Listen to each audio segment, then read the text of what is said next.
Buenos días a todos y todas. Reciban un cordial saludo desde el Ministerio de Salud y la Oficina Asesora de Planeación y Estudios Sectoriales. Les damos la bienvenida a nuestro seminario de hoy. Es el seminario número 33, Diálogos en Salud. El tema que trataremos hoy es eficacia de las imágenes de advertencia para el control de consumo de tabaco, un análisis desde las neurociencias.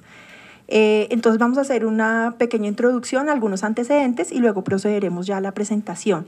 Les pedimos por favor que al finalizar ya la presentación, las personas que estén interesadas o tengan alguna inquietud, levanten la mano, digan su nombre, de qué entidad pertenecen y proseguimos con la discusión. ¿Les parece? Bueno. De acuerdo a la Organización Mundial de la Salud, el tabaco mata a más de 7 millones de personas al año, donde cerca de más de 6 millones son consumidores directos y alrededor de 890.000 son no fumadores expuestos al humo ajeno, convirtiéndose así en uno de los principales problemas de salud pública a nivel mundial. Los consumidores de tabaco que mueren prematuramente privan a sus familias de ingresos, aumentan el costo de la atención sanitaria y dificultan el desarrollo económico.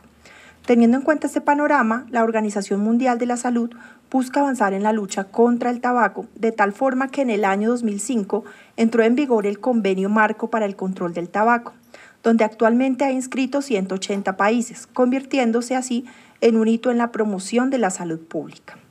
Es así como para el año 2018 se llevó a cabo la 8ª reunión de la Conferencia de las Partes, que contó con la presencia de más de 1.200 participantes, entre ellos delegaciones de 148 partes y representantes de la Organización Mundial de la Salud, otros organismos de las Naciones Unidas, organizaciones intergubernamentales, organizaciones no gubernamentales y la sociedad civil, los cuales adoptaron la Estrategia Mundial para acelerar el control del tabaco, anteriormente denominada Marco Estratégico de Mediano Plazo, en el cual se presenta un nuevo plan de acción para ampliar el Programa Mundial de Control de Tabaco en los próximos años, a la par de una serie de medidas que buscan prevenir una mayor interferencia de la industria tabacalera en las políticas de salud pública, incluyendo maximizar la transparencia para proteger procedimientos y reuniones relacionadas con el convenio frente a la intrusión de los intereses de la industria tabacalera.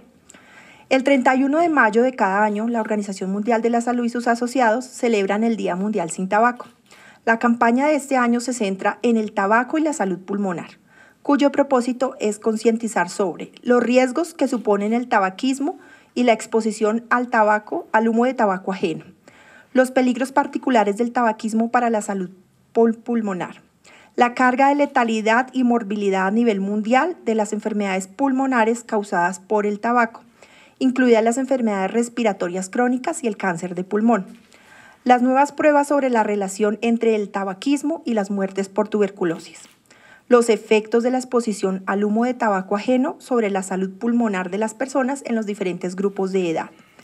La importancia de la salud pulmonar para lograr la salud y bienestar a nivel general y las acciones y medidas viables que los destinatarios clave, incluidos los gobiernos y la opinión pública, pueden adoptar para reducir esos riesgos que plantea el tabaco para la salud pulmonar. A nivel nacional encontramos que el Plan Decenal de Salud Pública busca la prevención y el control de enfermedades no transmisibles, tales como la enfermedad pulmonar obstructiva crónica, cuyo principal factor de riesgo es el tabaquismo. A través de la dimensión de estilos de vida saludable y enfermedades crónicas no transmisibles, se establecen metas, estrategias y acciones dentro de las que se encuentran garantizar el cumplimiento de ambientes 100% libres de humo y sus derivados a nivel nacional, en lugares definidos por la Ley 1335 de 2009. Lograr el cumplimiento de los convenios internacionales vinculantes y ratificados por el gobierno colombiano relacionado con el control del consumo de tabaco. Disminuir la prevalencia de consumo de tabaco en jóvenes escolares de 13 a 15 años por debajo del 21.8%. Disminuir la prevalencia de consumo de tabaco en jóvenes de 16 a 18 años por debajo del 17,36%. Posponer la edad de inicio de consumo de tabaco en los adolescentes colombianos por encima de 14 años y disminuir la prevalencia de tabaquismo en adultos de 18 a 69 años al 10% en los próximos 10 años. Entonces, la investigación que presentaremos el día de hoy expone los principales resultados de la evaluación del impacto emocional de las imágenes de advertencia utilizadas en Colombia, desde la ronda publicada en 2009-2011 hasta la ronda publicada 2016-2017, y hace parte del estudio denominado Evaluación de la eficacia y las características de las imágenes de advertencia en los empaques de cigarrillo como política de salud pública para la prevención del consumo de tabaco en Colombia, financiado por Colciencias. Entonces le damos la bienvenida al doctor Carlos Andrés Gantiva, psicólogo de la Universidad Nacional con maestría en psicología con énfasis en clínica de la Universidad Católica de Colombia y doctor en psicología de la salud, evaluación y tratamiento psicológico de la Universidad de Granada en España, con una amplia experiencia investigativa y académica. El doctor Gantiva hace parte del grupo de investigación Avances en Psicología Clínica y de la Salud de la Facultad de Psicología de la Universidad San Buenaventura, sede Bogotá. Y también le damos la bienvenida al doctor Miguel Zotaquirá, ingeniero electrónico y máster en ingeniería de la Universidad Industrial de Santander, doctor en bioingeniería del Politécnico di Milano en Milán, Italia, con una amplia experiencia docente e investigativa, quien hace parte del grupo de investigación acústica aplicada de la Facultad de Ingeniería de la Universidad San Buenaventura.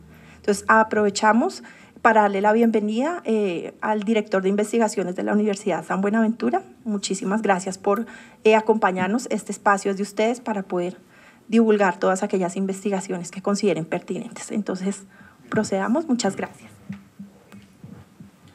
Bueno, muchas gracias. Buenos días a todos. Mi nombre es Miguel Zotaquirá. Junto con Carlos, pues venimos trabajando ya desde hace algunos años en este tema de cómo evaluar objetivamente el efecto que tienen estas imágenes de advertencia desde el punto de vista emocional. El trabajo realmente ha sido liderado por Carlos. Hemos venido apoyando también desde el punto de vista de la ingeniería, pues toda la parte del análisis de los datos. Y aquí la idea entonces es contarles un poco los trabajos que se han realizado hasta el momento y ya al final enfocarnos más en la parte del proyecto que viene financiado por Colciencias, donde estamos evaluando desde el punto de vista objetivo cómo se activan diferentes emociones cuando la persona está expuesta a estímulos como son las imágenes presentes en las cajetillas de cigarrillo.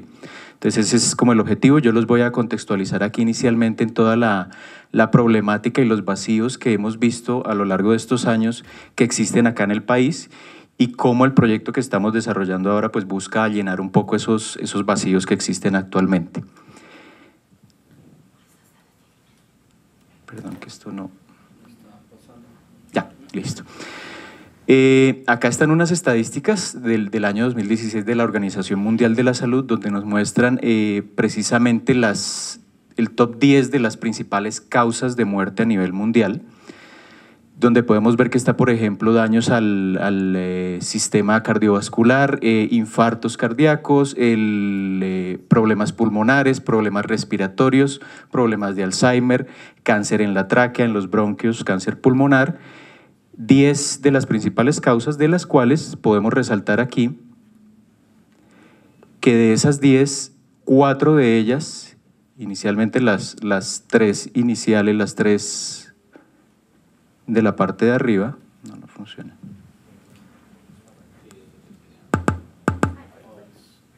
Ahí.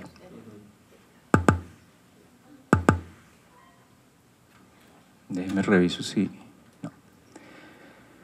Entonces, de esas 10 causas principales de muerte a nivel mundial, 4 de ellas están directamente asociadas con el consumo, digámoslo así, activo o pasivo del tabaco, de las cuales las 3 primeras están directamente relacionadas precisamente con esa causa. Podemos pasar a la siguiente, gracias. Para resumir aquí estadísticas también a nivel mundial, aproximadamente se calcula que anualmente mueren 7 millones de personas al año por causas directamente relacionadas con el consumo del tabaco, de las cuales unos 6 millones aproximadamente son consumidores directos, son fumadores, y casi 1 millón están asociadas, 1 millón de esas muertes están asociadas precisamente a lo que llamamos los fumadores pasivos. Esas son como las estadísticas actuales de la Organización Mundial de la Salud.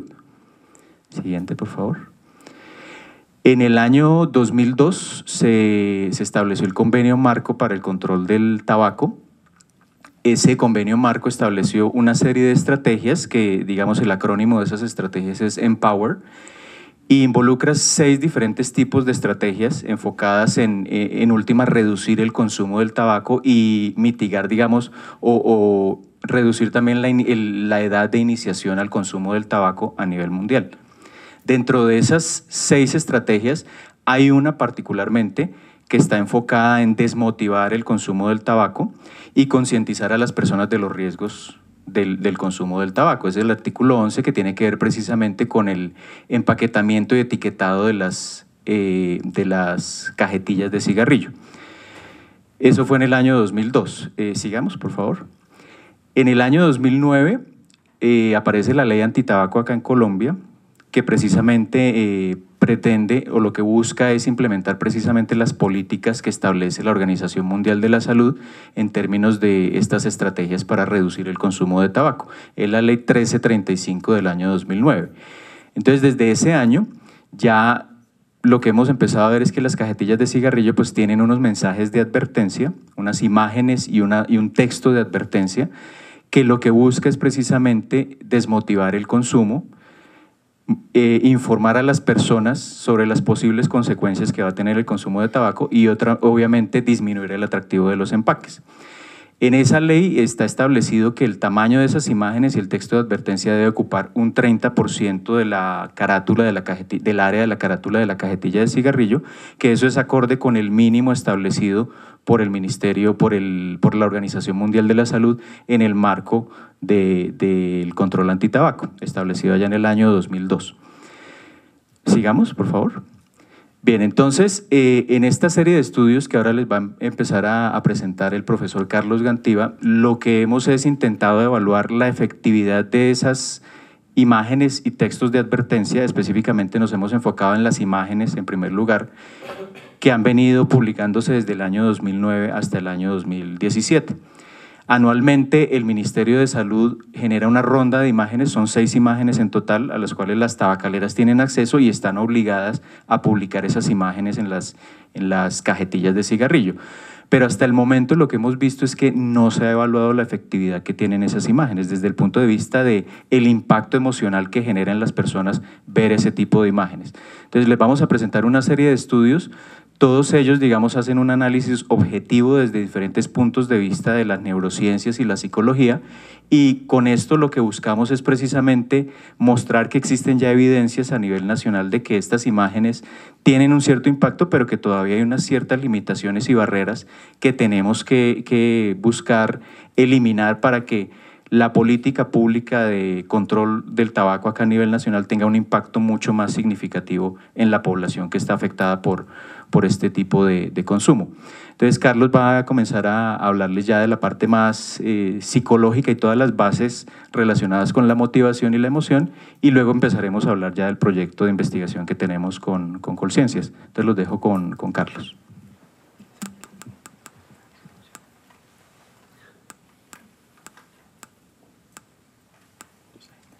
Bien, muchas gracias. Bueno, como comentaba Miguel, parte de lo que nosotros hacemos en el laboratorio está concentrado específicamente al análisis de estas imágenes o estas etiquetas de advertencia, especialmente lo que tiene que ver con la disminución del atractivo de los empaques de cigarrillo. Si veíamos en la diapositiva anterior, ha cambiado muchísimo el empaque de cigarrillos de 2008 a lo que hoy por hoy tenemos en 2019. No sé si se fijaron en la diapositiva anterior, pero es evidente el cambio que ha sufrido, la evolución que ha sufrido el empaque de cigarrillos, y esto es producto que, gracias al convenio marco, se ha eliminado la publicidad que se hace sobre cigarrillo en el país. Gran parte de la publicidad, si no toda, se ha ido enfocada específicamente al aumento del atractivo de los empaques de cigarrillo, haciéndolos mucho más atractivos visualmente. Incluso probablemente si alguno de ustedes fuma o sabe porque lo ha tocado, muchos de ellos ahora tienen alto relieve, y el alto relieve hace que sea mucho más agradable estarlos justamente tocando constantemente y probablemente abrirlo para fumar. Eso es básicamente lo que nosotros nos hemos concentrado entonces en el disminuir el atractivo de estos empaques de cigarrillo a través justamente de las etiquetas de advertencia. ¿Y por qué es importante el tema del atractivo? La emoción y la motivación están directamente relacionadas y hacen referencia justamente a procesos que nos ayudan a aproximarnos o a alejarnos o evitar algo. Cuando nosotros experimentamos una motivación apetitiva, como por ejemplo ante estímulos como los que ustedes ven aquí en la diapositiva, la conducta que se asocia con esa motivación apetitiva es que nosotros lo que tendemos a hacer es aproximarnos. Si vemos algo que nos gusta, si vemos algo que nos atrae, que nos hace sentir bien, el comportamiento que se asocia a eso es de aproximarnos. Por ejemplo, personas atractivas, niños, deportes, pero también está la otra posibilidad y es que se active una motivación defensiva. ¿Me ayudas con la otra? Esta motivación defensiva normalmente se asocia a estímulos que generan en nosotros una sensación desagradable. Y esos estímulos normalmente se asocian a estímulos que indican que hay una probabilidad de daño o que el daño ya está hecho. Y la conducta que normalmente se asocia a esa motivación aversiva ya no es aproximarnos, es todo lo contrario, es alejarnos. Bien. Probablemente entonces, si nosotros tenemos esto presente y que con toda seguridad las tabacaleras lo han tenido presente, han utilizado todo esto a lo largo de la historia para generar publicidad que activa una motivación apetitiva en las personas. Hombres atractivos, mujeres atractivas, Marlboro utilizó en la década de los 60 y 70 niños, deporte, para generar justamente eso, una motivación apetitiva que se asocie a conductas de aproximación. De ahí justamente que los cajetillas de cigarrillo, los empaques de cigarrillo son cada vez más atractivos. ¿Y qué es lo que contrarresta esta motivación apetitiva, esta tendencia a acercarnos? Lo que tendería de alguna manera a contrarrestarlo es entonces, una más, las imágenes de advertencia. Es decir, cuando nosotros tenemos una imagen de advertencia en las cajetillas de cigarrillo, de alguna manera lo que está buscando es contrarrestar esa motivación apetitiva que generan las cajetillas, esa tendencia a acercarnos, y lo que está buscando es todo lo contrario, una tendencia a que la persona se aleje de esa cajetilla. Y eso, a su postre, lo que terminaría afectando es prevención de consumo, disminución o aumento de la edad de inicio, como veremos un poco más adelante. En ese sentido, ¿qué es lo que tenemos, al menos en nuestro país? Una cajetilla de cigarrillos en donde tiene un 70% de tendencia a acercarnos, una motivación apetitiva, donde tenemos unos colores atractivos, esto sobre todo es particularmente cierto en fumadores, y un 30% que activaría la motivación defensiva. También hay que decir una cosa, y es que este 30% realmente la mitad termina siendo la imagen, ¿sí? Luego, si somos claros, no es el 30% de la imagen, es solo un porcentaje de ese porcentaje que es el 30%. Los estudios en diferentes lugares del mundo lo que han demostrado es que los estímulos asociados al cigarrillo, ceniceros, el cigarrillo, la cajetilla, activa sobre todo en los fumadores una motivación apetitiva, es decir, tienden a acercarse a eso que están viendo. Si están viendo el cigarrillo, tienden a acercarse al cigarrillo. Si están viendo el cenicero, tienden a acercarse al cenicero. Es decir, generan en las personas una sensación positiva, sobre todo, como les digo, los fumadores. Los estudios que tratan particularmente de este tipo de motivación apetitiva lo utilizan, por ejemplo, a través de técnicas de las neurociencias, como por ejemplo la electromiografía. La electromiografía es un asunto muy sencillo, es la actividad eléctrica de nuestros músculos y particularmente lo que hacemos en el laboratorio con uno de los músculos que se llama el orbicular, que es este músculo que queda aquí en el párpado inferior, es medir qué tan fuerte es el parpadeo de las personas ante un sonido. Escuchamos un sonido muy fuerte y lo primero que hacemos es parpadear. Si estamos observando durante ese sonido una imagen que nos genera un estado agradable, el parpadeo se inhibe, es pequeño. Pero si estamos observando durante ese tiempo una imagen que genera en nosotros un estado afectivo aversivo, el parpadeo se aumenta. Básicamente, ¿cómo lo explicamos? Imagínense que ustedes están acá por la Caracas con 20, con Tercera, un sitio no de muy buen sector, un martes a las 10 de la noche. ¿Sí? No sé haciendo qué, pero están ahí, vamos, ¿listo? Y alguien que lo conoce a usted lo saluda, y lo saluda por la espalda y lo sorprende. ¿Uno salta o no salta? Salta. Ahora, la misma situación, pero un sábado a las 2 de la tarde con su familia almorzando en un sitio agradable, tranquilos. Alguien lo saluda por la espalda. ¿Salta o no salta? Sí salta, pero poquito. ¿Dónde salta más? ¿En la Caracas con segunda, con tercera o con su familia un día tranquilo? Porque el contexto modula la amplitud del reflejo de sobresalto. Entonces yo puedo tener una medida objetiva de lo que la persona experimenta ante un contexto particular. En los estudios que hacemos del laboratorio, ¿cuál es el contexto? Las imágenes que les presentamos a las personas, ¿sí? Y con eso evitamos el sesgo de preguntarle a alguien, ¿se siente bien o no se siente bien? Porque la deseabilidad social es enorme, sobre todo cuando hablamos de temas de drogas. ¿Bien?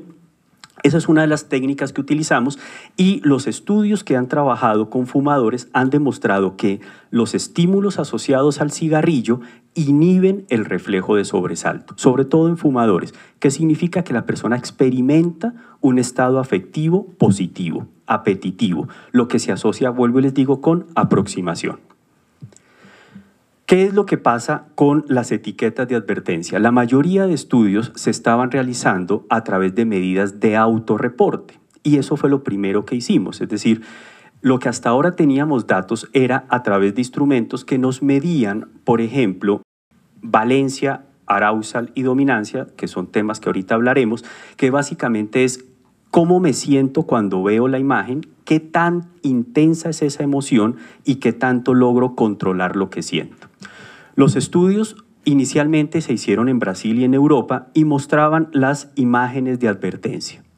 Y efectivamente, las imágenes son los puntos negros que ustedes ven en la presentación, generaban en las personas un estado afectivo negativo, el eje vertical, el eje Y, entre más abajo, más aversivo, el eje horizontal es el arousal, entre más hacia la derecha, más intensa es la respuesta emocional y lo que ustedes más o menos pueden ver aquí es que las imágenes negras, que como les digo son las imágenes de advertencia, generaban en las personas estados afectivos negativos con cierto nivel de intensidad. Eso es bueno porque se supone que están tratando de contrarrestar lo apetitivo que producen las cajetillas de cigarrillo.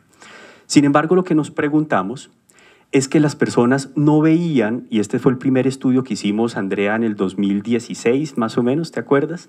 2015-16, lo que nos preguntamos es, las personas no ven imágenes de advertencia, las personas ven imágenes de advertencia dentro de la cajetilla de cigarrillos, y es muy distinto. En países como Brasil tenía cierto sentido el estudio anterior, porque en Brasil la imagen de advertencia ocupa el 100% de la cara del empaque, pero en Colombia ocupa el 30%. Luego esos estudios no necesariamente eran válidas para nuestro país. Entonces lo que hicimos fue tomar y presentarle a las personas la imagen de advertencia, pero después la imagen de advertencia dentro del empaque de cigarrillos. Y lo que encontrábamos es que, claro, efectivamente las imágenes de la ronda 2009-2011, que fue con la que lo hicimos, cuando se presentaba sola, genera un estado aversivo, genera un nivel importante de activación, pero cuando usted las presenta dentro del empaque de cigarrillos, el empaque de cigarrillos anula la respuesta emocional. Perdóneme la expresión, se la come. Y hasta ahí llega el impacto emocional de la imagen de advertencia. Bien. Después de esto, como vimos que el tema podía ver con el tamaño, entonces comenzamos a hacer ya estudios que tenían que ver ya con el uso de medidas más objetivas. Entonces, ¿qué fue lo que hicimos? Tomamos primero 3 grupos de estímulos diferentes. Cajetillas sin imagen de advertencia, cajetillas con imagen de advertencia al 30% y cajetillas con imagen de advertencia al doble de lo que Colombia la está utilizando, es decir, al 60%. Pero además de eso, hicimos algo y es que los estudios tenían una limitación importante y es que normalmente los estudios dividen a las personas en fumadores y no fumadores. Pero dentro de los fumadores hay un montón de categorías. esto no funciona como blanco y negro. Dentro de ese grupo de negro o de blanco, como quieran, hay un montón de escalas de grises. Hay gente que, por ejemplo, fuma, pero no fuma de lunes a jueves, pero viernes y sábado fuma todo lo que no se fumó de lunes a jueves. Hay gente que fuma esporádicamente, hay gente que fuma todos los días, ¿sí? Hay muchas formas de consumir tabaco, muchos patrones de consumo. Entonces lo que hicimos fue dividir la muestra de 105 personas en no fumadores, fumadores ocasionales y fumadores diarios, porque los estudios mostraban que los fumadores ocasionales y los fumadores diarios suelen responder de manera distinta ante este tipo de estímulos. ¿Qué fue lo que hicimos adicionalmente? Mientras las personas veían, una más, ahí. Mientras las personas veían los diferentes tipos de imágenes, registrábamos la respuesta de conductividad de la piel. No sé si han visto de pronto en las películas, en las series, que les colocan unos sensores a las personas aquí en las falanges de los dedos. Eso lo que sirve es para medir qué tanto usted suda, el nivel de sudoración. Lo que pasa es que registra cambios muy pequeños y cuando hay un poquito de sudor, así sea mínimo, que nosotros mismos ni siquiera lo percibimos, lo que está mostrando es la activación del sistema nervioso simpático, es decir, que yo me activé. A eso se le llama arousal, que hay intensidad de la respuesta emocional. Además de eso, registramos la actividad del músculo corrugador.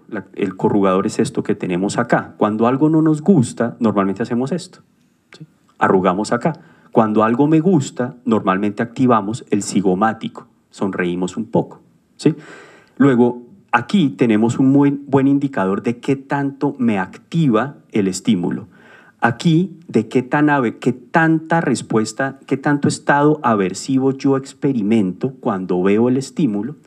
Y por último, nuevamente, el reflejo de sobresalto, que es lo que hablamos hace unos minutos. Bien, lo que encontramos es que solamente hubo diferencias estadísticamente significativas entre los empaques de cigarrillo que no tenían imagen de advertencia con los que la imagen de advertencia tenía el 60%.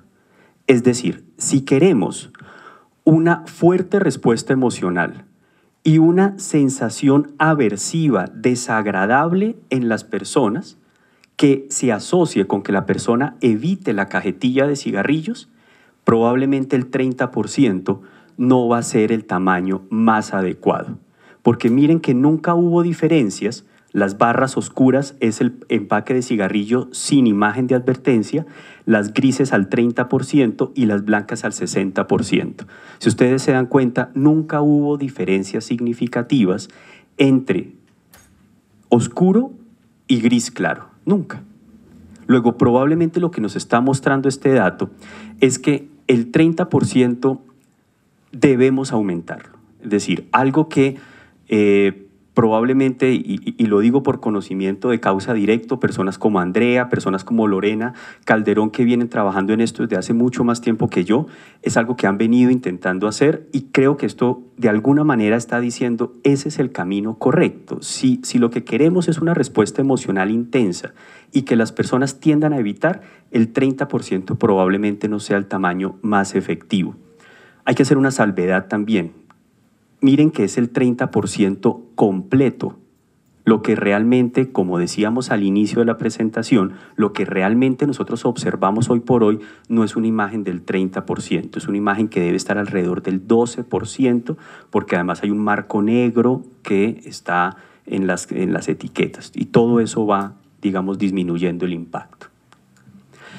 Posterior a eso, presentamos o planteamos otro estudio que tenía que ver con cuál es la capacidad entonces que tienen las imágenes de advertencia para capturar la atención de las personas.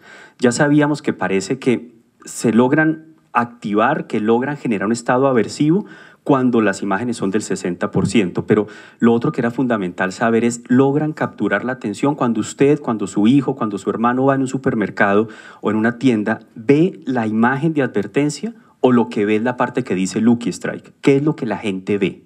Bien, entonces planteamos un estudio en el que utilizamos una metodología que se llama electroencefalografía, que es la actividad o el registro de la actividad eléctrica de nuestro cerebro. Y la atención, por supuesto, está aquí, en nuestro cerebro. Entonces lo podíamos medir sobre todo en tiempo real. Para eso utilizamos entonces una prueba que se llama Dot Proof, que es una prueba que ahorita vamos a explicar, que se utiliza mucho para medir justamente sesgos atencionales, es decir, a qué le presto yo atención. Y utilizamos dos potenciales evocados que se desprenden de la electroencefalografía, que es el N2PC y el SPSN, que ahorita explicaremos. El Dot Proof, entonces, ¿qué es lo que mide puntualmente? Sesgo atencional. ¿Cómo funciona esto? Una más. Le presentábamos a las personas en una pantalla del computador en el laboratorio lo siguiente.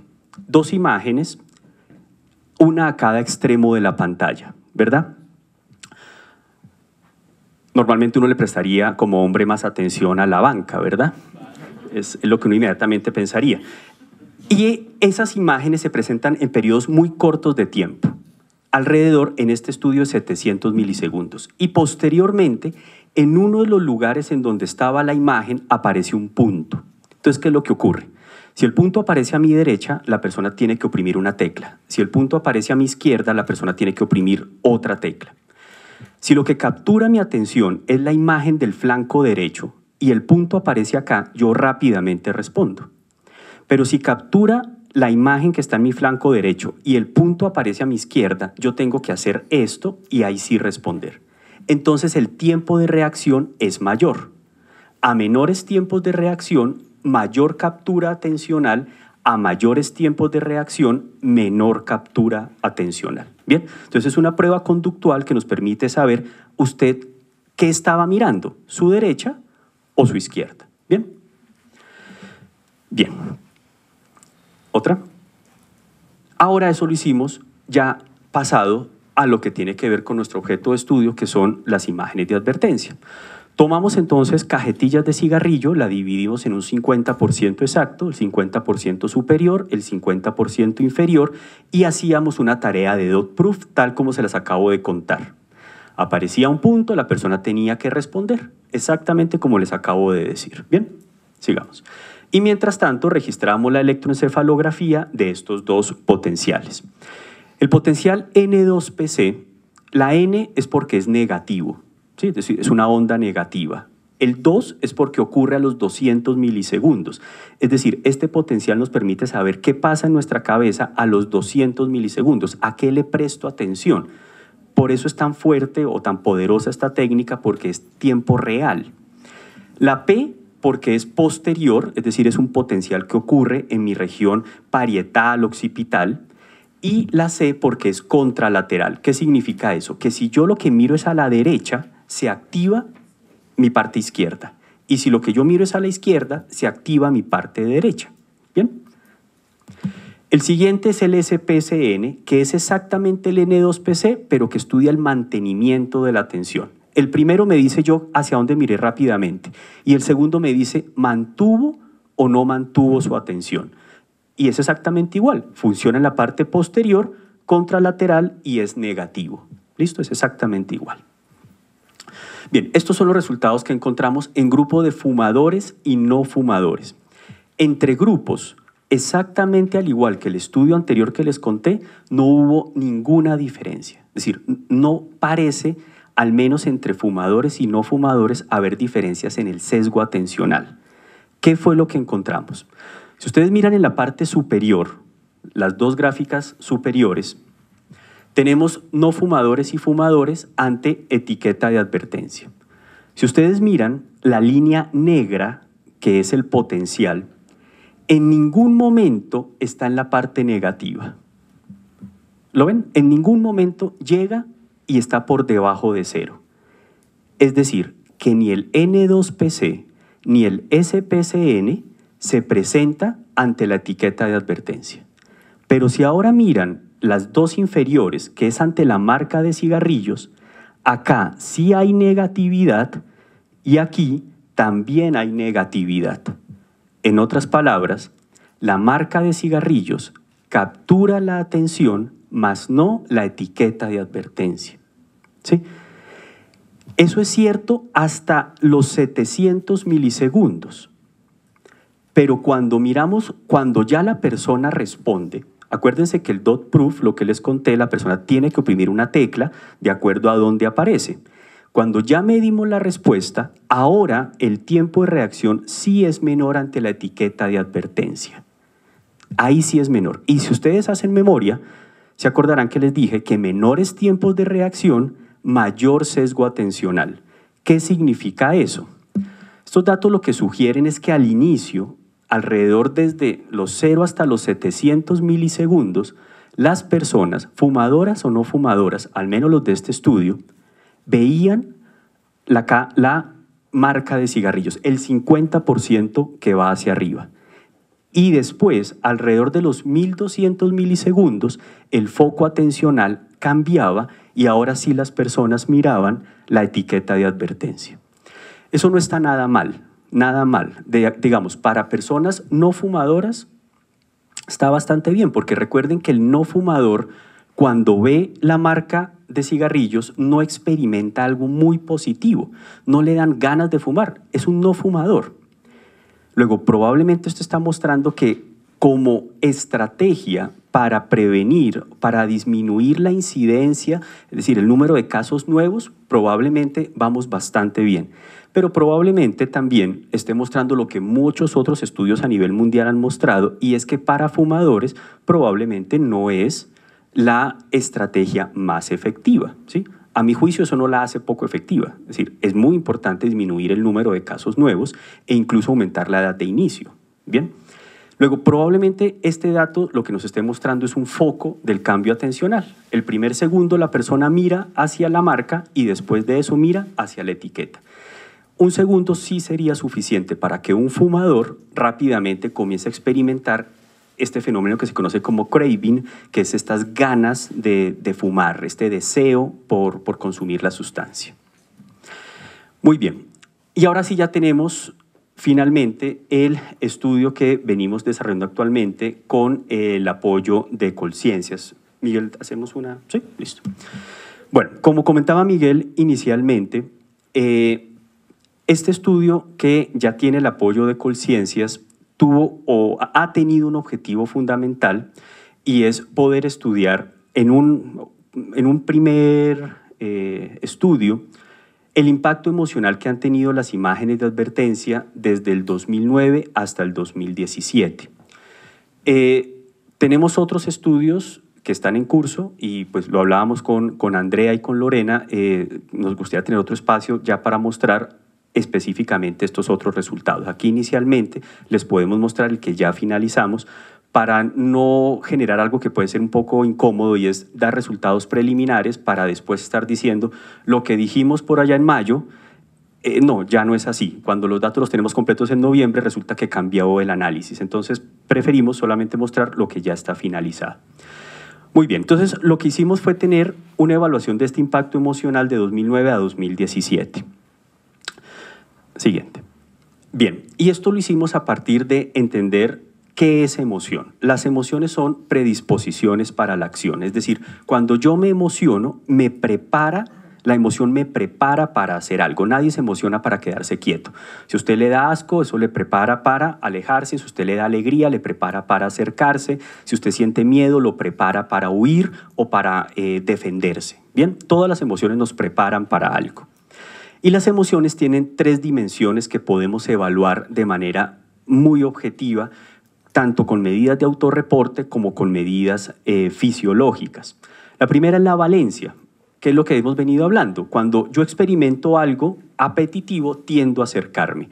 Cuando yo experimento algo aversivo, tiendo a evitarlo. El arousal, que es qué tan intensa es la respuesta emocional. Puede ser una respuesta muy intensa, medianamente intensa o sencillamente sin ningún tipo de intensidad. ¿Qué es lo que se sabe? Entre más apetitivo o aversivo sea lo que yo experimento, mayor es la intensidad de la respuesta emocional, ¿sí? No tiene mucho sentido que yo me active terriblemente porque veo un lápiz tirado en el suelo. Sí, eso es algo más neutral, ¿sí? Pero el ejemplo que colocamos siempre, si usted ve un billete de 100.000, pues puede que sí se active. ¿Por qué se activa? Porque necesita moverse, en este caso moverse para recogerlo. Bien, si usted ve ahorita a la salida del ministerio a una persona que, por ejemplo, acaba de tener un accidente de tránsito o que, por ejemplo, tiene un corte, ¿sí? Intuitivamente lo que uno está haciendo es alejarse. Ya su corteza le dice, no, ayúdelo, pero intuitivamente usted se aleja porque hay un daño ahí. Por eso cuando veíamos el tema del video me parecía interesante, porque justamente lo que hacen los simulacros y los entrenamientos es que su corteza sea la que guíe el comportamiento y no lo guíe lo que está por aquí en el sistema límbico. Por eso hay que repetirlo, hay que mostrar videos y esto. Bueno, eso es una publicidad y que no tenía nada que ver, pero pues ayuda. Listo, sigamos. Y la dominancia tiene que ver con si lo que yo experimento lo logro controlar o me controla, ¿sí? Si hay una baja dominancia, me controla la emoción. Si hay una alta dominancia, controlo mi respuesta emocional. Adicional a eso, también medimos, como les decía hace unos minutos, el craving, que es el deseo, el ansia por consumir. En drogas es una de las medidas más importantes porque justamente lo que esperaríamos, por ejemplo, con las etiquetas de advertencia es que lo último que generen es ganas de fumar, ¿no? Eso es lo que uno esperaría. Entonces, en este primer estudio participaron 703 personas con diferentes grupos de edades, entre 11 y 64 años. De ellos, el 70% eran no fumadores, el 23% fumadores y el 6.5% eran exfumadores. ¿Qué fue lo que hicimos? Presentamos las 33 imágenes de advertencia que se han utilizado en Colombia desde el 2009 hasta el 2017, ¿verdad? En su tamaño original, porque eso queríamos verlo. Nunca va a ser exacta lo mismo ver aquí, en este televisor muy grande, una imagen que verlo en su teléfono. Es muy distinto, ¿listo? Y parte de lo que veíamos de las limitaciones de otros países es que los estudios similares a este los habían hecho en un tamaño completo y usted no está comprando cajetillas de cigarrillo de 70 centímetros por 40 centímetros. Usted lo que hace es ver imágenes de advertencia alrededor de 2 o 4 centímetros en promedio. Entonces, eso es lo que hicimos cambiar y todas se presentaron a color. Además de eso, las mezclamos con unas imágenes de un banco de imágenes que se conoce como el IAPS, que las validamos en Colombia para no generar habituación, para que la gente no estuviera viendo a toda hora imágenes de advertencia, sino que su cabeza se pudiera como, perdónenme la expresión, resetear un poco, ¿bien? Y arrancar de ceros. Y utilizamos dos instrumentos, el SAM, que es un instrumento que permite medir valencia, siento algo incómodo o siento algo agradable cuando veo la imagen, no siento nada de intensidad o me emociono muchísimo cuando veo la imagen, me activo, me siento pequeño y que la emoción me controla o siento que controlo la emoción y me siento grande. Es un instrumento de autorreporte y además utilizamos el PAT, que es un instrumento que nos permite medir craving desde mucho deseo hasta ausencia de deseo. Estos instrumentos se han utilizado tanto en Colombia como en otros países y han mostrado que son bastante válidos justamente para el estudio de la emoción y del craving. El método fue muy sencillo, las personas veían una imagen de la pantalla en negra, después veían la imagen de advertencia o la imagen del IAPS y después calificaban qué experimentaban. Bien, esos son los resultados. Inicialmente hay algo que es muy importante y es, si ustedes se dan cuenta, los puntos rojos son las imágenes de advertencia y todas están ubicadas en la parte inferior. A más abajo, más aversivo, a más arriba, más apetitivo. A nivel horizontal, entre más cerca al 1, menos arousal, menos intensidad, hacia el 9, mayor es la intensidad. Si se dan cuenta, los datos, digamos, apoyan la idea que siempre se había pensado y que de alguna manera queríamos, y es que las imágenes de advertencia generan estados afectivos negativos. Grave si una imagen de advertencia, un punto rojo, hubiera salido arriba. Y entre otras, hay estudios que en otros países, particularmente en España, que han mostrado que hay imágenes de advertencia que generan estados afectivos positivos. Luego, puede pasar, no es que, claro, siempre pasa, no. En España pasó. Es decir, ¿qué es lo que genera? Una cajetilla que me dan ganas de acercarme con una imagen de advertencia que me dan más ganas de acercarme. Pues no es exactamente lo que usted esperaría, una política pública que trata de evitar el contacto con la cajetilla. Luego, aquí en Colombia, hasta ahí, es un resultado muy positivo. ¿Dónde comenzamos a ver algunas dificultades? Y vamos adelantando un poco lo que vamos a ver en las conclusiones, pero que también ya lo hemos dicho. Si ustedes se dan cuenta, ninguna de las imágenes están en las partes de mayor arousal, es decir, en las partes donde más se esperaría activación. ¿Generan estados afectivos negativos? Sí. ¿Generan alta activación? No. Pero ninguna de las imágenes, no solamente las imágenes de advertencia, ninguna. ¿Por qué? Porque todas las imágenes, tanto las de advertencia como las apetitivas, las neutrales y las azules, que son las aversivas de este instrumento que les digo que se llama IAPS, que no tienen nada que ver con imágenes de advertencia, todas se presentaron en el mismo tamaño. Y el tamaño es una variable fundamental para generar en las personas intensidad de la respuesta emocional. Luego, lo que estamos viendo acá es algo que valida o que está en consonancia con lo que les presentaba antes. A tamaños pequeños, menor intensidad de la respuesta emocional. Bien, sigamos. ¿Qué pasa cuando tomamos las imágenes de advertencia y las dividimos en hombres y mujeres, en la respuesta emocional de los hombres y de las mujeres? Lo que encontramos es una distribución muy parecida, pero hay diferencias significativas. Las mujeres se activan más que los hombres ante las imágenes de advertencia. Se desplazan más. ¿Lo ven acá? Se desplaza más. Es probable que esto esté mostrando que esta política de salud pública puede tener un mayor o un mejor impacto en mujeres que en hombres. Bien, las diferencias, al menos en este caso, fueron bastante significativas. Segundo, tomamos la muestra y la distribuimos en educación. Lo que encontramos fue nada. ¿Sí? Tanto las personas con bajo nivel educativo como con alto nivel educativo tenían distribuciones similares, sin ningún tipo de diferencia estadística. A mi juicio, particularmente, esto es bueno, porque no es una política que estuviera afectando grupos sesgados, sino que parece que afecta de manera similar a diferentes grupos poblacionales. Es decir, yo le daría un nombre, no sé si esté bien o mal, pero no es elitista, ¿sí? No solamente afecta a gente con maestría y doctorado, porque pues, entonces, para eso de pronto sería bueno cambiar de estrategia. Bien. Con respecto al tipo de fumador, distribuimos la muestra en 3 tipos: no fumadores, fumadores y exfumadores. Aquí hay que hacer una salvedad. Tal vez si ustedes se acuerdan, cuando les presenté la diapositiva inicial de este estudio, vieron que un grupo de 6–7% eran exfumadores. Luego estos datos hay que mirarlos con detalle porque los análisis estadísticos no son tan potentes. Salieron diferencias marginalmente significativas, pero el análisis no es potente. ¿Por qué? Porque tenemos muy pocos exfumadores. Bien, ¿qué fue lo que encontramos? Que los exfumadores, en comparación con los no fumadores, tienen una respuesta emocional más alta, ¿sí? Mayor arousal. Bien, este dato, y cuando yo he visto al menos las investigaciones en otros lugares, me llama la atención que es una población muy olvidada. Normalmente la mayoría de estudios son fumadores, no fumadores, y en el mejor de los casos dentro de los fumadores se dividen en algunos grupos. Pero esta estrategia sirve para prevenir recaídas.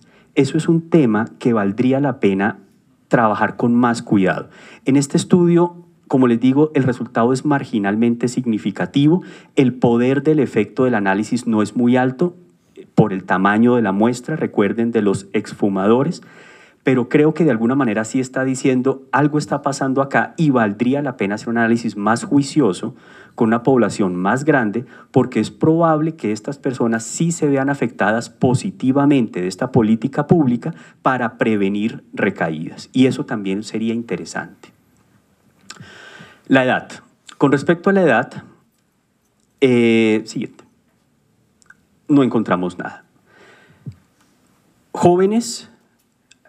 Adolescentes, adultos jóvenes y adultos, todos tuvieron una respuesta muy similar ante las imágenes de advertencia. Luego, al igual que lo que veíamos con el tema educativo, parece que es una política que afecta de manera similar diferentes grupos poblacionales. A mi juicio, un aspecto positivo.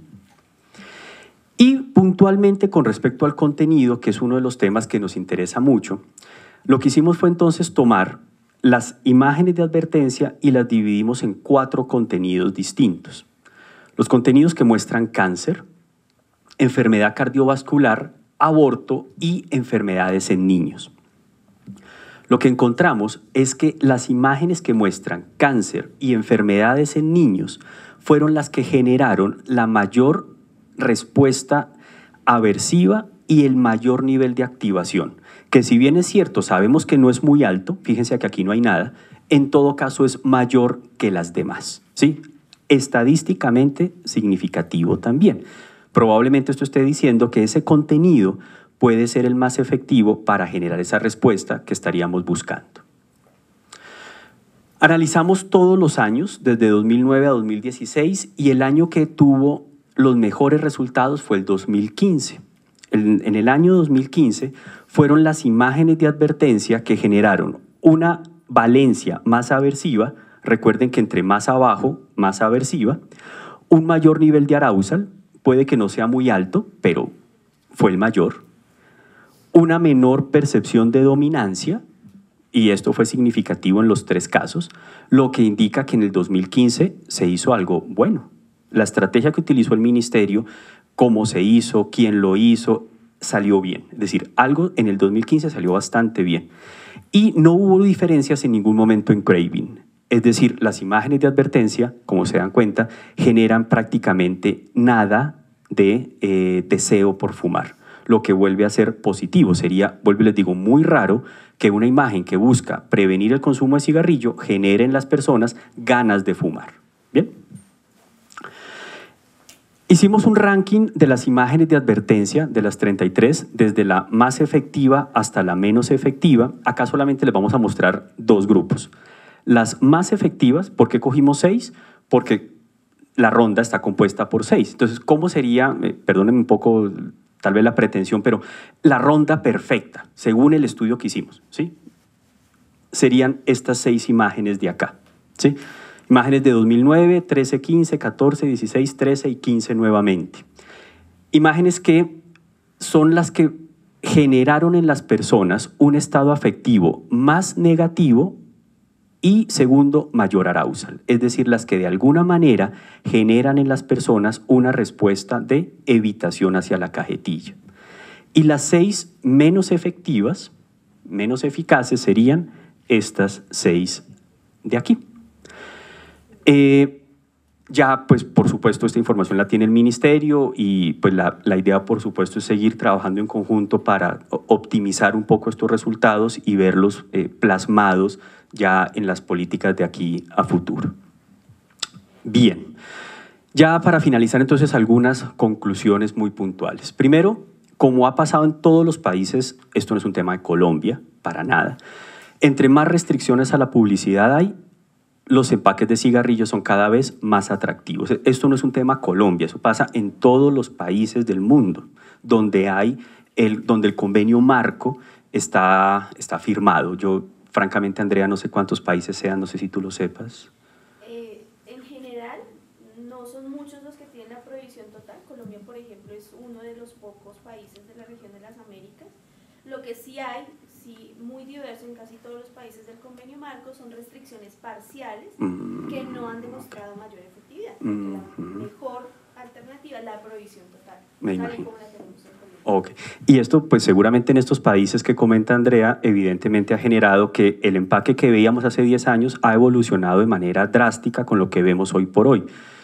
Incluso uno de los muchachos que trabaja con nosotros en el laboratorio que fuma, mire las ironías de la vida, no vamos a dar el nombre acá porque pues qué vergüenza, me mostraba me mostraba la otra vez que hay cajetillas de Lucky en metal con relieve, son súper bonitas, es decir, técnicamente son muy bonitas, son muy llamativas, ¿sí?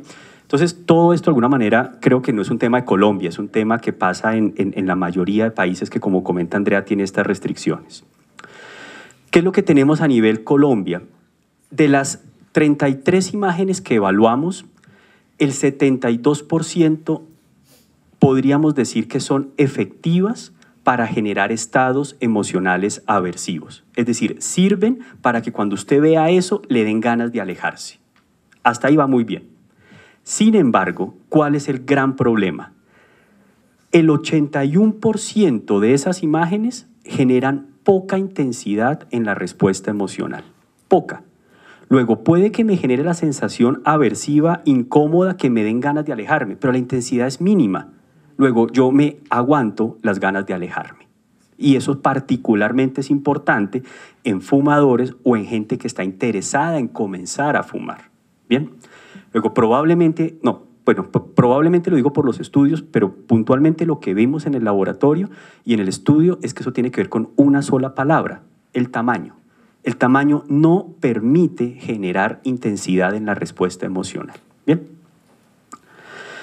En ese sentido, tampoco ese 30% nos permite generar atención.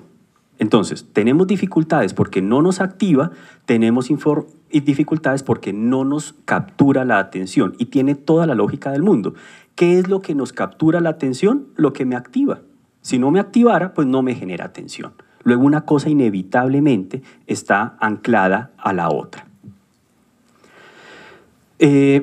Bajo esa lógica, la propuesta que nosotros tendríamos o lo que los datos de alguna manera soportan es que un tamaño del 60% cambia completamente los resultados de lo que les estamos diciendo.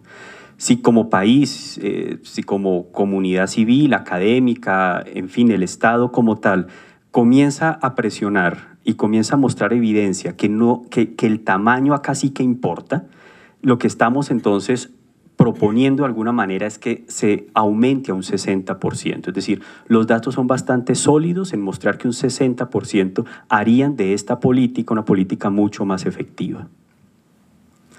Por otra parte, el contenido que parece mucho más eficaz para estas imágenes de advertencia son el cáncer y las enfermedades de niños. Luego, en últimas, ¿cuál sería el panorama bajo estos datos ideal? 60% con contenido de cáncer y de enfermedades en niños. Y bueno, ya por último, esto sí ya es casi que propaganda y es pues, no, tampoco no.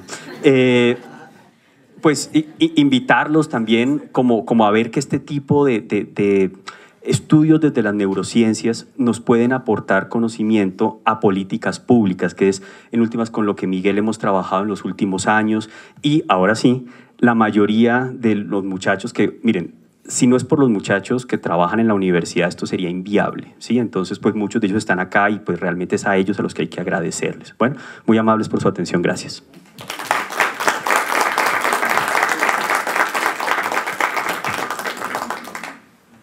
Bueno, si alguien tiene alguna inquietud, por favor se levanta, da su nombre y lo puede contestar. Buenos días, Ricardo Ángel, del Ministerio de Promoción y Prevención y Comunicaciones. Tengo una inquietud con relación a una parte que ustedes muestran en cuanto al foco de atención.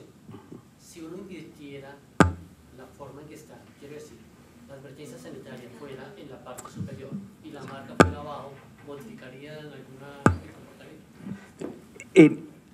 Bajo estos datos que mostramos, no. Bajo estos datos no, porque la cajetilla la dividimos en el eje vertical y las pusimos después en el eje horizontal. Las dividimos 50% superior, 50% inferior y las ubicamos después en el horizontal.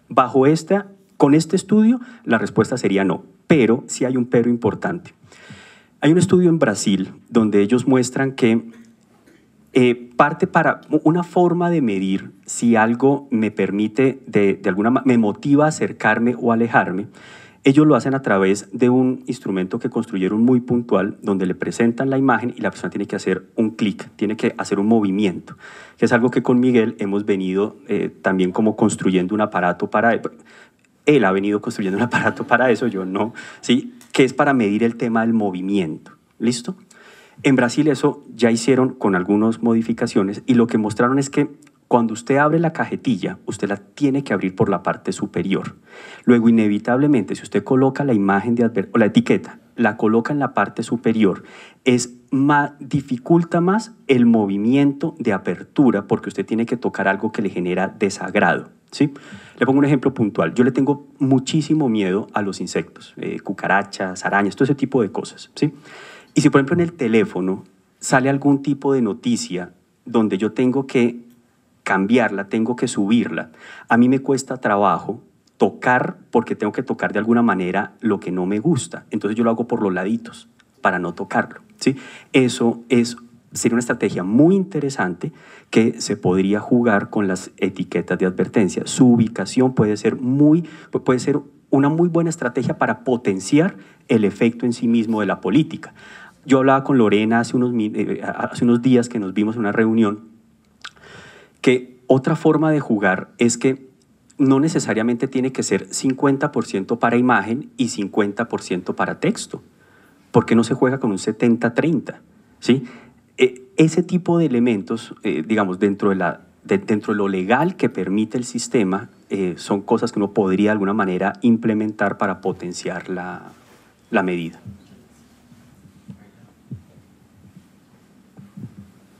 Buenos días, Carlos. Alemar. Buenos días para todos. Alemar Parra, de la Dirección de Promoción y Prevención.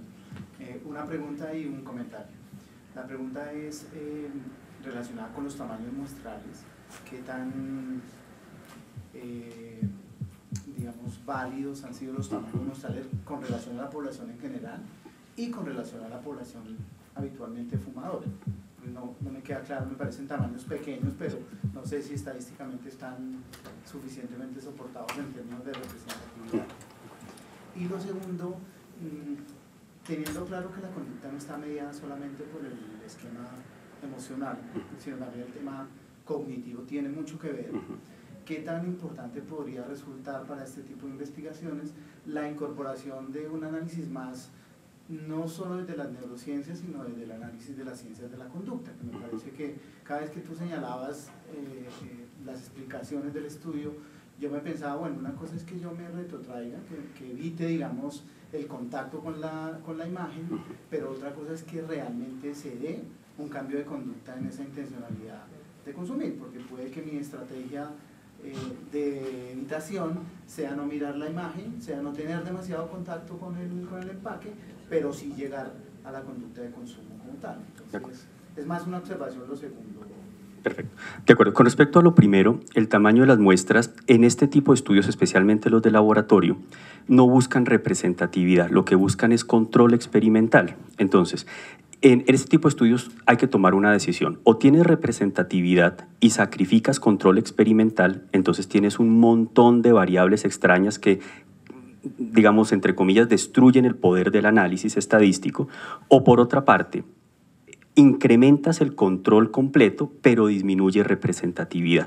Es decir, estos no son estudios, llamémoslo así, de prevalencia. No están buscando, de alguna manera, ver una foto del fenómeno representativo en una población particular, sino que están intentando ver el efecto de una serie de variables, en este caso, por ejemplo, el tamaño, el contenido de la imagen, el diseño, en fin, sobre otras variables distintas, que particularmente lo que nosotros hacemos en el laboratorio es emoción y atención hasta ahora, ¿sí? Entonces, ahí tiene que ver, como te digo, control versus representatividad, y en este caso nos vamos siempre por el control. Bien, respecto a lo segundo, sí es muy interesante.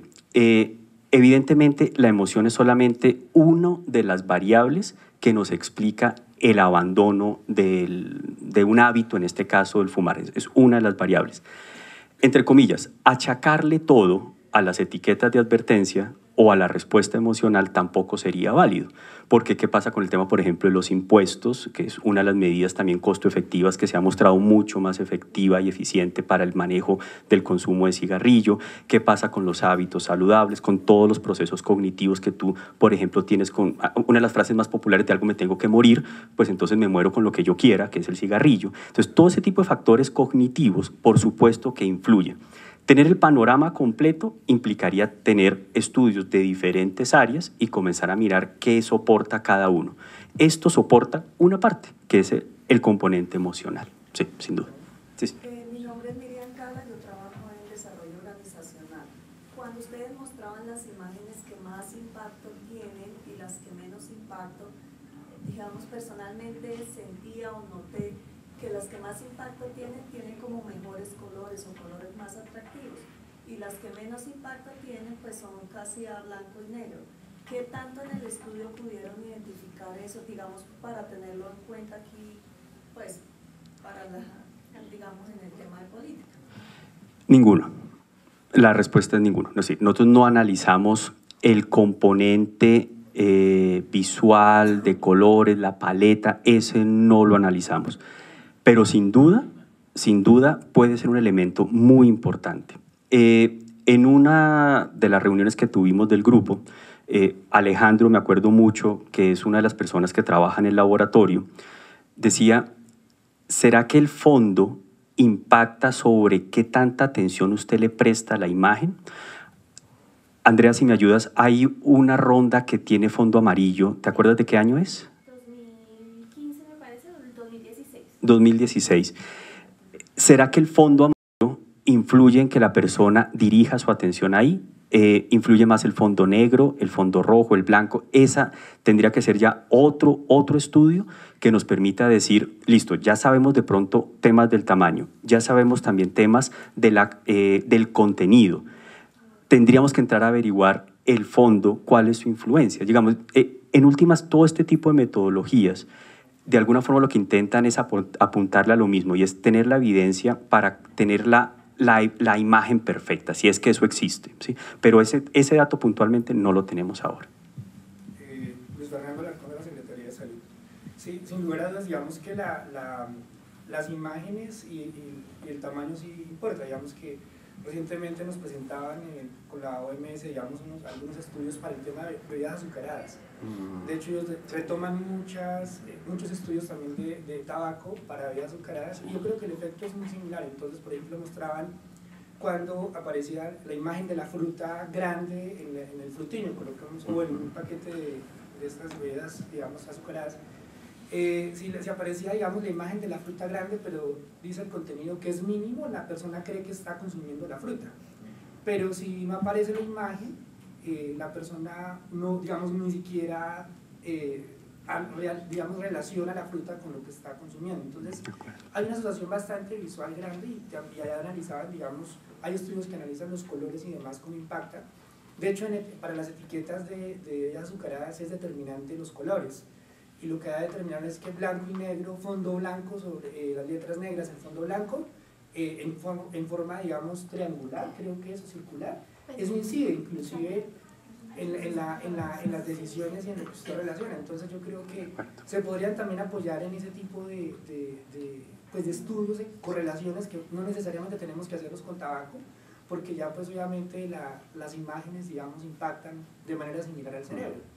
Lo otro es que no sé hasta qué punto pues en estas imágenes que son negativas, qué tanto impactan, porque las personas lo que le manifiestan a uno cuando es clínico, y también lo que uno evidencia con las activaciones que tenemos, por ejemplo, en Bogotá Vital, es que nosotros, por ejemplo, ahorita decidimos irnos con mensajes positivos, no mensajes, digamos, usted se va a enfermar, usted se va a morir, no, sino más bien, usted podría estar mejor, sí, usted podría cambiar esto en vez de, o podría hacer esto en vez de, o mostrarle como alternativas de un contexto, digamos, positivo, igual que lo hace la Coca-Cola con la felicidad. Dijimos nosotros, ¿por qué no hacemos los 5 temas claves de promoción en salud con los 5 temas claves que es tabaco, alimentación, actividad física? Entonces diseñemos una estrategia que es lo que es Bogotá Vital. Entonces nos fuimos con mensajes positivos, y de hecho nos pasó lo curioso, y es que en las activaciones, no sé si las conocen, de ¿qué aspiras para tu futuro?, que son, digamos, unos movidentes, como una especie no sé describirlos, creo que aquí está mi compañera secretaria. Digamos, son como como especie de brujos que se prenden la mano, pero digamos que al principio fueron con mensajes negativos y resulta que tuvieron un rechazo total. La gente no les ponía cuidado, lo rechazaba, y después ahora fueron con el mensaje positivo, les ha ido muy bien. Entonces dijeron, nos tocó cambiar la forma en que los mensajes los dirigimos, porque resulta que hay más aceptación de mensajes positivos que de mensajes negativos. Además que todo el mundo lo iba regañando cuando el famoso es malo, o sea, todo el mundo le iba recordando eso, pero pues no funciona, realmente no funciona. Entonces hay que ver entonces también cómo adicional a la imagen podemos presentar otro tipo de mensajes que de pronto nos muestren un contexto diferente. De acuerdo. Ahí, si me permites, 2 cosas muy puntuales. Con respecto a la comida, es un tema que comenzamos a trabajar en el laboratorio y nos tiene súper enganchados, un tema muy interesante. De hecho, una de las tesis de maestría del muchacho que está ahí a 2 puestos tuyos es eso, ¿sí? Y su tesis es sobre eso, y algunos de los muchachos también del laboratorio están trabajando en eso. Con la doctora Sandra también hemos hablado al respecto. Y creo que ahí hay un campo de investigación enorme. Por ejemplo, Chile ya tiene sus etiquetas, este tipo de cosas creo que puede ser muy positivo. Y puntualmente con respecto a lo de los avisos positivos más que negativos, nosotros no hemos estudiado el aviso y ahí estamos en mora, es decir, el texto, porque nos hemos concentrado en la imagen, como se han dado cuenta, y ahí estamos en deuda de decir, bueno, ¿y qué pasa con el texto? ¿Cuál es el análisis que la persona le hace al texto? ¿Sí? Es probable que personas, por ejemplo, que responda distinto el que ya fuma al que no fuma. Ahí estoy de acuerdo en que ahí estamos en deuda particularmente porque nos hemos concentrado en imágenes realmente. Soy Miguel Tello, del Instituto Nacional de Cancerología. Y una pregunta es, a mí me parece muy interesante que ustedes tengan medidas objetivas basadas en estas herramientas que tú nos mostrabas. Lo que estaba pensando es, de todos modos, en la vida real, uno no está sentado en un laboratorio, uno está en diferentes contextos. La pregunta es, ¿hay forma de utilizar esas herramientas que tú nos has mostrado, pero no en un laboratorio, sino, no sé, en una discoteca, en el ambiente deportivo, en un parque? ¿Este tipo de cosas existen? Mira, al menos de las que yo conozco puntualmente, tal vez lo más cercano a hacerlo en un contexto real, porque de acuerdo, la validez ecológica de estos estudios no es la más alta, porque como bien lo dices, uno no está sentado con unos audífonos en una droguería comprando algo, ¿sí? En un supermercado. En el tema de Eye Tracker, por ejemplo, que es algo que estamos comenzando a hacer en el laboratorio con el apoyo de Colciencias, hay unos Eye Tracker que son una tecnología de rastreo ocular, de seguimiento ocular que te permite ver hacia dónde estás mirando, ¿sí? Hay unos Eye Tracker que vienen en gafas y son portátiles y las personas los pueden utilizar y funcionan muy bien en contexto real. Eso tiene sus más y sus menos, ¿sí? Y va muy ligado a la pregunta de Aldemar hace unos minutos. Entre más real es el ambiente y más se llevan estas medidas al ambiente, se gana en validez ecológica, pero hay un montón de variables que como no puedes controlar, entonces la validez interna del estudio se ve afectada. Y por supuesto, cuando tomas la decisión de irte al laboratorio, ganas una cantidad de validez interna, pero por supuesto pierdes mucho de la validez ecológica. Es decir, en este campo como que normalmente te enfrentas a esa dualidad. Tienes que casi siempre que tomar una decisión de cuál sacrificas una más que otra. Hay laboratorios que tienen equipamiento que permite, por ejemplo, trabajar temas de 3D. Y eso, pues, claro, te da más posibilidades, ¿sí? Parte de lo que con Miguel estamos trabajando tiene que ver con realidad virtual. Ese tipo de cosas te acercan un poquito más a esos estudios que uno dice, bueno, aquí vamos ganando cada vez más en validez ecológica, pero nunca va a ser del 100%, porque imagínate llevar a una persona con una cantidad de electrodos conectados a un Carulla, a un supermercado, a un D1, lo que sea, pues no, pues hasta ahí llegó, ¿sí? Entonces es eso, sí señor. André. Solo, y esto es más para cerrar, y sobre todo para pues, todos los compañeros, primero agradecer la asistencia, agradecer a la Universidad San Buenaventura, que como bien lo dijo Doc, hemos venido trabajando desde el año 2014-2012 y al final estos son los resultados de ese trabajo articulado entre universidad y Ministerio de Salud. Aquí sí, trabajo pro bono muchas veces, pero al final estos resultados nos permiten a nosotros como tomadores de decisión tomar decisiones y, por ejemplo, elevar la petición al Congreso de la República, quien es el llamado a modificar la Ley 1335 para incrementar el tamaño de las advertencias. En muchas ocasiones se han pasado proyectos de ley que buscan incrementar el tamaño, pero desafortunadamente se caen, un poco también por el exitoso lobby de la industria tabacalera. Pero digamos que ya esta evidencia local, que ese es uno de los grandes cuestionamientos de los tomadores de decisión, ya nos permite decir, hey, aquí ya hay una evidencia colombiana que nos permite deducir que el tamaño óptimo es el 60%, que las imágenes deben tener ciertos requisitos y que tenemos que mejorar el proceso interno en el control del tabaco, y esta es una evidencia muy sólida y muy eficiente a la hora de tomar decisiones. Por eso de verdad quiero expresarles mis agradecimientos públicamente, internamente, ya lo hemos dicho hasta la saciedad, y agradecerles también a todos su asistencia. Muy amables. Muchas gracias. Muy amables. Gracias.